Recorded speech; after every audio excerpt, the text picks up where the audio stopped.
Assalamualaikum warahmatullahi wabarakatuh.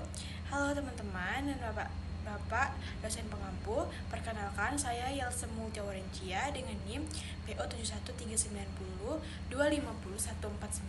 Saya dari kelas 1C, program studi D3 Farmasi Poltekkes Kemenkes Jambi.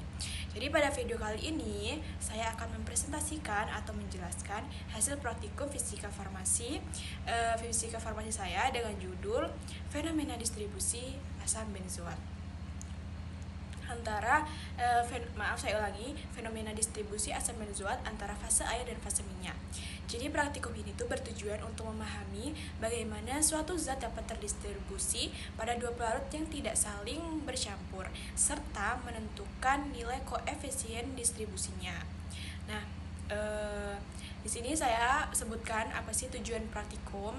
Jadi tujuan praktikum pada kali ini, dari praktikum ini adalah yang pertama, yaitu memahami fenomena distribusi zat pada dua pelarut yang tidak saling bercampur. Terus yang kedua, menentukan kelarutan asam benzoat pada fase air dan fase minyak. Terus yang ketiga yaitu menghitung koefisien distribusi asam benzoat menggunakan metode titrasi dengan NaOH 0,1N. Yang keempat yaitu memahami hubungan fenomena distribusi dengan bidang farmasi, terutama proses distribusi obat dalam tubuh kita. Nah, sebelum itu saya jelaskan dulu ya apa itu fenomena distribusi. Jadi fenomena distribusi merupakan perpindahan atau penyebaran suatu zat ke dalam dua pelarut yang tidak saling bercampur. Praktikum ini menggunakan air sebagai pelarut polar dan minyak sebagai pelarut non-polar. Nah, prinsip utama percobaan ini berdasarkan hukum distribusi Nernst, yaitu artinya suatu zat akan terbagi ke dalam dua pelarut dengan perbandingan konsentrasi tertentu saat mencapai keadaan setimbang.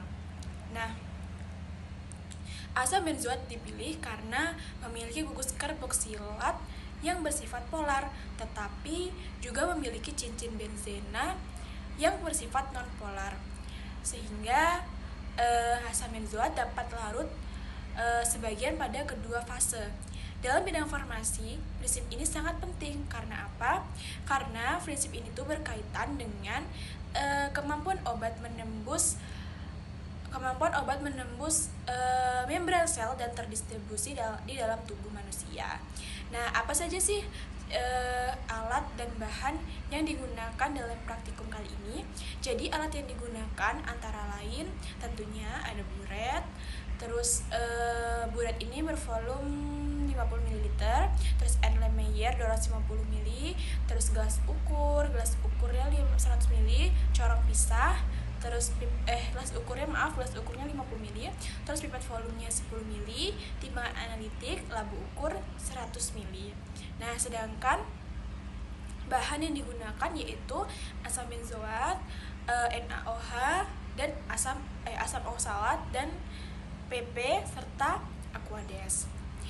Oh iya, lupa, dan minyak.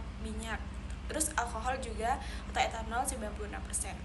Jadi gambaran singkat tentang prosedur praktikum kali ini yaitu langkah pertama adalah tentunya kita harus menyiapkan dulu larutan NaOH 0,1N, indikator PP, dan larutan asam oksalat. Selanjutnya dilakukanlah pembakuan NaOH menggunakan asam oksalat agar diperoleh konsentrasi NaOH yang tepat. Kemudian sebanyak 200 mg asam benzoat dilarutkan dalam 100 ml aquades. Yang kedua yaitu larutan dibagi menjadi dua bagian. Satu bagian dijadikan larutan belangko dan bagian lainnya ditambahkan 50 ml minyak goreng atau minyak curah sebagai fase non polarnya. Jadi setelah itu kita larutan itu tadi dikocok menggunakan corong pisah selama kurang lebih 15 menit. Ini ada berapa kali ya? 50 kali. agar terjadi distribusi zat. Larutan didiamkan, kemudian tuh larutan itu didiamkan hingga terbentuk dua lapisan, jadi itu terpisah gitu, minyak terus air. Masing-masing fase diambil dan dititrasi menggunakan NaOH 0,1N dengan indikator pp. Nah, titik akhir titrasi ini ditandai dengan perubahan warna dari bening menjadi merah muda atau pink. Berdasarkan data hasil praktikum saya, diperoleh data sebagai berikut, yaitu volume NaOH pada larutan belangko 3 ml, volume NaOH pada larutan ekstrak atau larutan minyak itu 1,7 ml, molaritas NaOH hasil pembakuan yaitu 0,161 m, terus kadar asam benzoat pada larutan belangko 58,98 mg, pada fase air 33,42 mg, pada fase minyak 25,56 mg.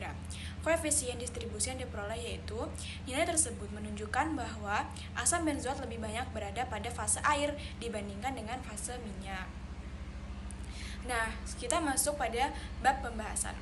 Jadi pada praktikum ini tuh diperoleh nilai koefisien distribusi sebesar 0,76. Jadi nilai ini tuh menunjukkan bahwa distribusi asam benzoat lebih dominan pada fase air dibandingkan dengan fase minyak. Nah, hal ini terjadi karena apa? Hal ini terjadi karena asam benzoat memiliki gugus karboksilat atau COOH yang bersifat polar, sehingga mampu membentuk ikatan hidrogen dengan air. Nah, walaupun asam benzoat juga memiliki cincin benzen atau cincin benzena yang bersifat nonpolar, ternyata kelarutannya dalam minyak goreng atau minyak curah masih lebih rendah dibandingkan dalam air. Nah, secara teori, nilai koefisien distribusi asam benzoat biasanya berada pada rentang 1 sampai 2, terutama jika menggunakan pelarut organik murni seperti kloroform atau benzena. Namun pada praktikum ini digunakan minyak curah sehingga kemampuan melarutkan asam benzoat menjadi lebih kecil. Selain itu, terdapat beberapa faktor yang menyebabkan hasil praktikum berbeda dari teori. Antara lainnya itu ada yang pertama yaitu jenis pelarut.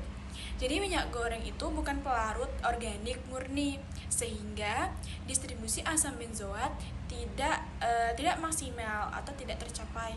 Nah, terus yang kedua yaitu ketidaksempurnaan pemisahan fase.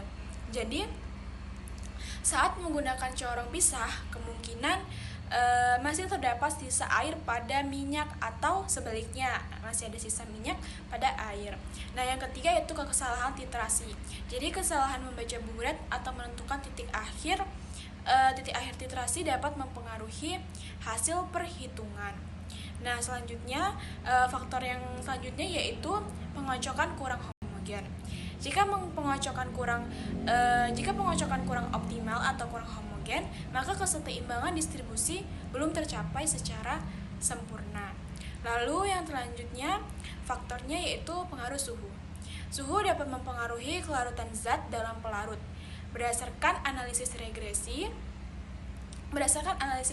linear diperoleh persamaan dengan nilai R kuadrat yang sangat kecil menunjukkan hubungan antara kadar asam benzoat dalam fase air dan minyak sangat lemah. Artinya apa? Artinya perubahan kadar pada fase air tidak terlalu mempengaruhi kadar pada fase minyak secara signifikan.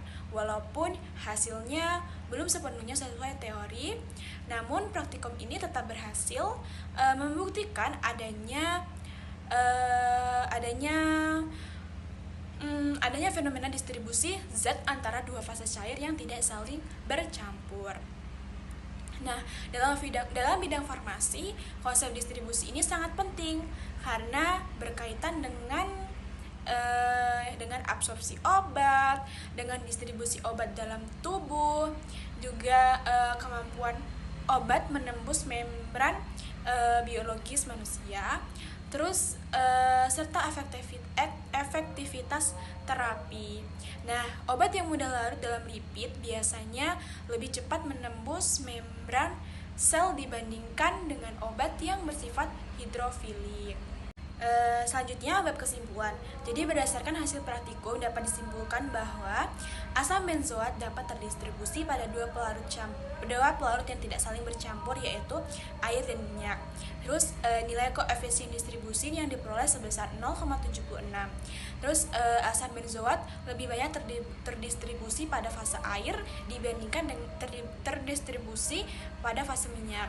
Hasil praktikum dipengaruhi oleh beberapa faktor seperti jenis pelarut, proses pengocokan, titrasi, dan pemisahan fase. Praktikum ini juga membantu memahami konsep distribusi obat dalam bidang farmasi. Sekian presentasi praktikum dari saya. Mohon maaf apabila ada kesalahan dalam penulisan praktikum dan penjelasan materi. Saya akhiri. Wassalamualaikum warahmatullahi wabarakatuh.